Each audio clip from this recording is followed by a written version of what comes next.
Operation ముందు తీసుకోవాల్సిన జాగ్రత్తలు ఏంటి? సో సాధారణంగా మా ఫీల్డ్‌లో ఇప్పుడు లాప్రోస్కోపీ ఆపరేషన్స్ చేసేటప్పుడు సాధారణంగా మినిమమ్ 6 అవర్స్ అంటే 6 గంటలు ఏం తినకుండా రావాలని చెప్తాం. ఈ 6 గంటలు ఎందుకు తినకుండా రావాలని చాలా మంది డౌట్ ఉంటది. కొంతమంది ఎమర్జెన్సీగా వచ్చి వెంటనే ఆపరేషన్ అంటే సాధారణంగా చెయ్యము.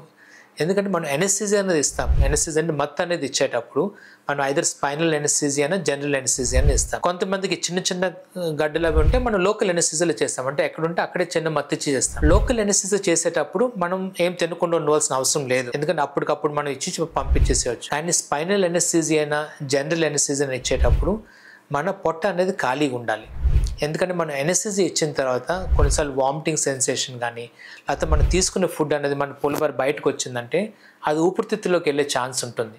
సో అందుకనే ప్రతి పేషెంట్కి మినిమం 6 అవర్స్ అంటే 6 గంటలు అయితే తినకూడదని చెప్తాను. ఇది ఎన్బిఎం అంటాం. అంటే చాలామందికి ఏం చేస్తుంది రాత్రి 12 గంటల తర్వాత ఏం తీసుకోకుండా రండి చెప్తాం. అవే కానీ ఏమైనా ట్యాబ్లెట్స్ అయినా రోజు వాడేవి లైక్ థైరాయిడ్ ట్యాబ్లెట్స్ అయినా కొంతమంది బీపీ ట్యాబ్లెట్స్ ఏమైనా వాడేది ఉన్నదంటే అది ఉదయాన్నే కొద్ది వాటర్తోనే తీసుకోమని చెప్తాం. అది కాకుండా ఇంకేం తీసుకోవద్దని చెప్తాం. కానీ షుగర్ ట్యాబ్లెట్స్ కానీ ఎవరికైనా షుగర్ ఉంటే మాత్రం 100% ఆ షుగర్ ట్యాబ్లెట్స్ మాత్రం వేసుకోకూడదు. ఎందుకంటే ఆ రోజు ఏం తినరు కాబట్టి ఆపరేషన్ కోసం షుగర్ ట్యాబ్లెట్ కానీ వేసుకుంటే షుగర్ చాలా డౌన్ అయ్యే ఛాన్స్ ఉంటుంది. సో బీపీ ట్యాబ్లెట్ అయినా లేకపోతే థైరాయిడ్ గోళీ అట్లాంటిది వేసుకోవచ్చు కానీ షుగర్ ట్యాబ్లెట్ మాత్రం ఆపరేషన్ ముందు వేసుకోకూడదు.